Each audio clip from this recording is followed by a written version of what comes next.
প্রিয় শিক্ষার্থীবৃন্দ, এখনকার সেশনে আমি তোমাদের সকলকে শুভেচ্ছা এবং স্বাগতম জানাচ্ছি। আমি এখন আলোচনা করার চেষ্টা করব মেকানিক্যাল ইঞ্জিনিয়ারিং ম্যাটেরিয়ালস এর জন্য যে নির্ধারিত সিলেবাস, তার চ্যাপ্টার 8 এর টপিক 8.4 এবং 8.5, যেখানে আলোচনা করতে বলা হয়েছে mention the types of plastic moulding এবং explain the use of a plastic as engineering material. শিক্ষার্থীবৃন্দ, প্লাস্টিক মোল্ডিং এর টাইপস নিয়ে যদি আমরা কথা বলি, তাহলে প্রথমেই আমাদের জানার আগ্রহ তৈরি হবে, কৌতূহল তৈরি হবে, প্লাস্টিক মোল্ডিং বলতে কি বোঝায়, প্লাস্টিক মোল্ডিং কি। প্রকৃত অর্থে প্লাস্টিক মোল্ডিং বা মোল্ড এমন কোনো বিষয় না, একটি সাপ যার মধ্যে প্লাস্টিককে, গলিত প্লাস্টিক, নরম প্লাস্টিককে রেখে ঠান্ডা করার মাধ্যমে শক্ত করে নির্ধারিত বা নির্দিষ্ট আকৃতি প্রদান করা যায়, করতে হয়। এরকম একটি ডিভাইসকে বলা হবে প্লাস্টিক মোল্ড এবং এই প্রক্রিয়াটাকে বলা হবে প্লাস্টিক মোল্ডিং। আশা করি তোমরা খানিকটা ধারণা পেয়েছ। শিক্ষার্থীদের এই প্লাস্টিক মোল্ডিং কত প্রকার, এটার উপরে আলোচনা করতে গেলে আমরা বলতে পারবো আহ বহুবিধ ভাবে প্লাস্টিক মোল্ডিং সম্পন্ন করা যায়। তার ভিতরে প্রধান প্রধান যেগুলো সেগুলো এরকম: injection moulding, blow moulding, compression molding, rotational molding, extrusion molding, thermoforming। Injection moulding কে যদি আমরা একটু দেখার চেষ্টা করি, এভাবে বলতে পারবো একটি মোল্ড যার ভিতরে উত্তপ্ত প্লাস্টিককে তীব্র বেগে প্রবেশ করানো হবে এবং তারপরে সেটাকে ঠান্ডা করতে দেওয়া হবে এবং ঠান্ডাকরণের মাধ্যমে সেটি কঠিন হবে এবং আমরা সেটাকে বের করে নিয়ে এসে ব্যবহার করব। এই যে একটি প্রক্রিয়া, সেটাকে বলা হবে ইনজেকশন মোল্ডিং। এইভাবে আমরা কোন কোন সামগ্রী পেতে পারি, যেমন খেলনা, গাড়ির খুচরা যন্ত্রাংশ, বিভিন্ন রকমের কন্টেইনার, দৈনন্দিন কাজে ব্যবহৃত বা ব্যবহার্য যে সকল আইটেম বা সামগ্রী, এগুলো। ব্লো মোল্ডিং নাম থেকেই আমরা খানিকটা অনুমান করতে পারি, একটি মোল্ডের মধ্যে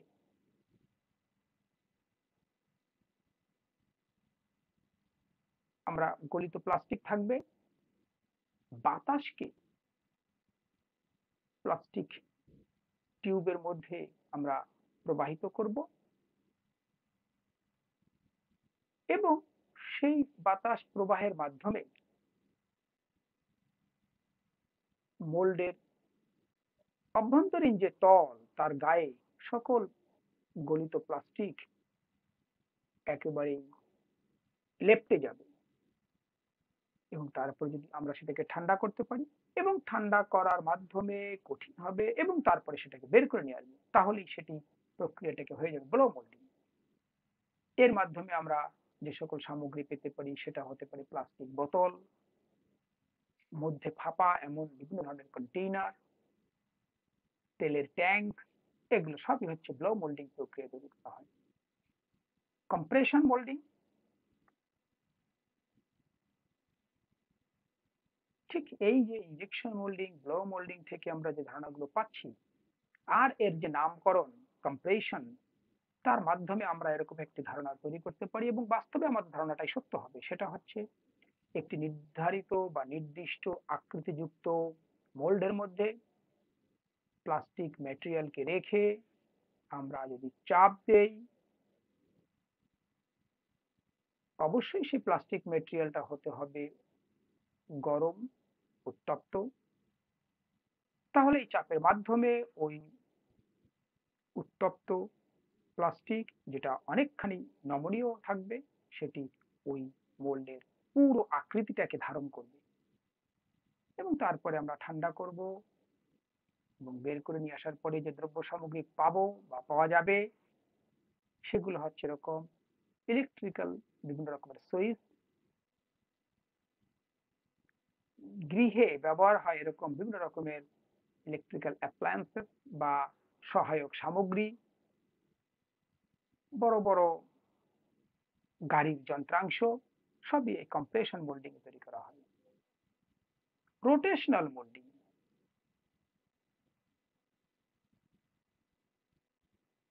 একটি ফাঁপা প্রোডাক্ট তৈরি করতে চাই,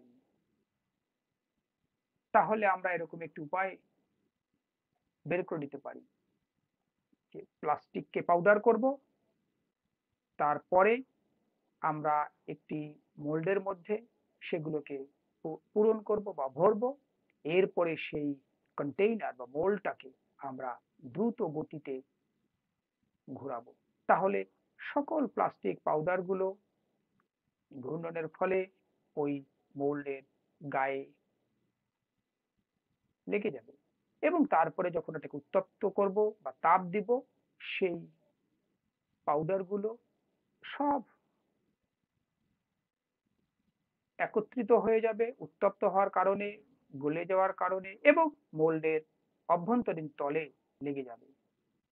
এরপরে এটাকে ঠান্ডা করে কঠিন করার মাধ্যমে যখন আমরা প্রোডাক্টটাকে বের করে নিয়ে আসবো, তখন এই প্রক্রিয়াটাকে বলা হবে রোটেশনাল মোল্ডিং এবং যে সকল সামগ্রী পাওয়া যাবে সেটা হতে পারে পানির বিভিন্ন ধরনের ট্যাঙ্ক, বিভিন্ন ধরনের ট্রাফিক কাজে আমরা রাস্তায় যেগুলো দেখি ইউজুয়ালি যে সকল কোন গুলো ব্যবহার করা হয়, বিভিন্ন আমাদের রাস্তায় যদি খেয়াল করে দেখতে পাবো ডাইভারশন হিসাবে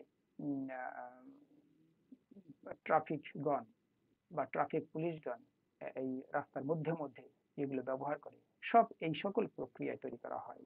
তারপরে হচ্ছে বিভিন্ন খেলাধুলা সামগ্রী, সব রোটেশনাল মোল্ডিং প্রক্রিয়ায় তৈরি করা হয়। এক্সট্রুশন মোল্ডিং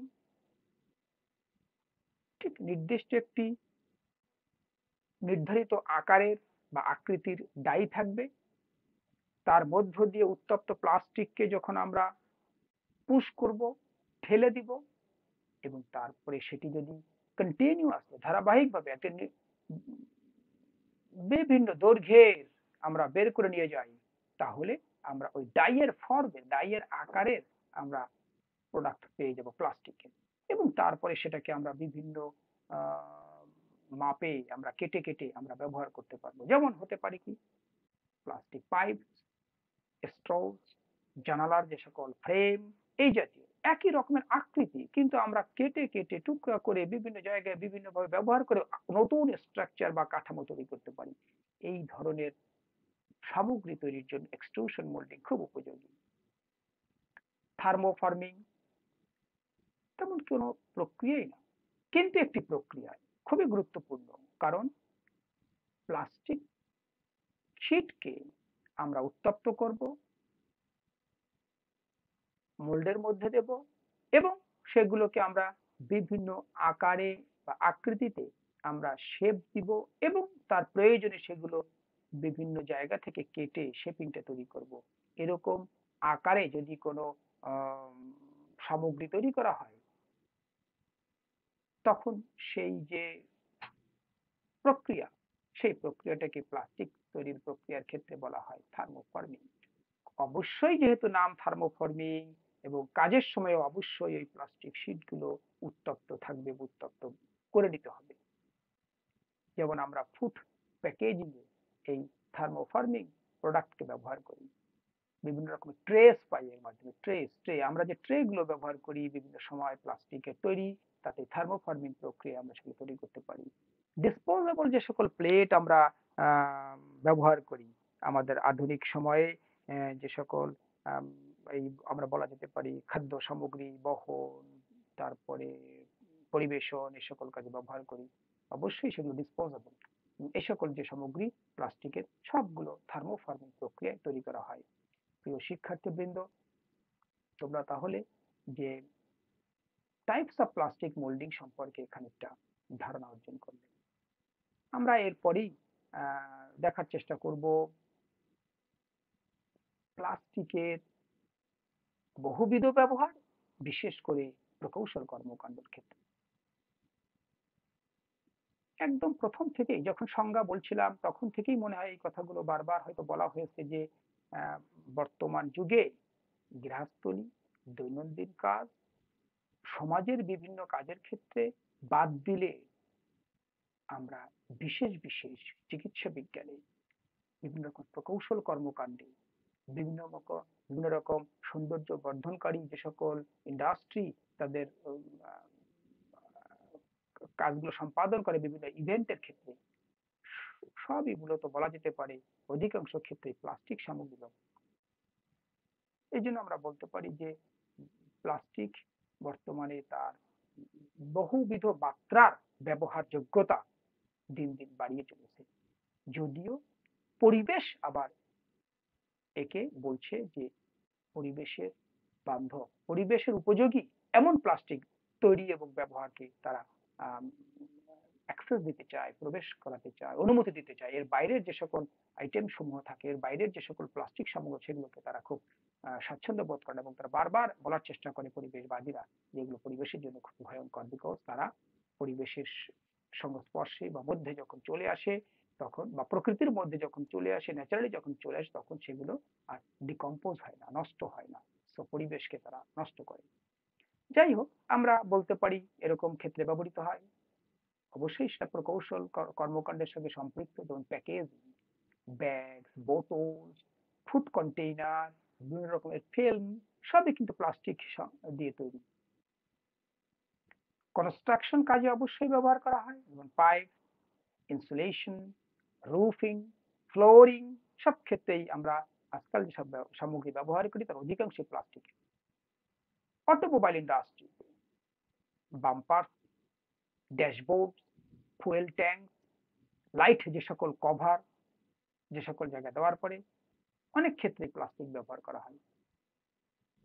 অনেকগুলো প্রপার্টিস বা ক্যারেক্টারিস্টিক্স আমি প্রথম দিকে কথা বলা বা আলোচনার প্রসঙ্গে বলে ফেলেছিলাম, আলোচনার কারণে, যে এটা হালকা, বিভিন্ন আকার আকৃতি সহজে দেওয়া যায়, বিভিন্ন রং এবং মসৃণতা বা ফিনিশিং বা সারফেস ফিনিশিং এটাকে করা সম্ভব হয়, রঙে রঞ্জিত করা যায়। সো এটি ব্যবহার করে খুব স্বাচ্ছন্দ্য পাওয়া যায়। ইলেকট্রিক্যাল এবং ইলেকট্রনিক ইন্ডাস্ট্রিতে ইনসুলেটরস, কেবল, সুইচ, সার্কিট বোর্ডস ইত্যাদি কাজে প্লাস্টিক খুব ব্যবহৃত হচ্ছে। মেডিকেল ক্ষেত্রে বা চিকিৎসা বিজ্ঞানে সিরিঞ্জ, তারপরে প্রস্থেটিক্স, তারপরে সার্জিক্যাল ইকুইপমেন্ট, বিভিন্ন রকমের আইভি ব্যাগ, যেগুলো আমাদের কখনো কখনো শরীরের মধ্যেও ধারণ করার জন্য ব্যবহার করা হয়, সাময়িক সময়ের জন্য হলেও। এগুলো সবই কিন্তু প্লাস্টিকের তৈরি।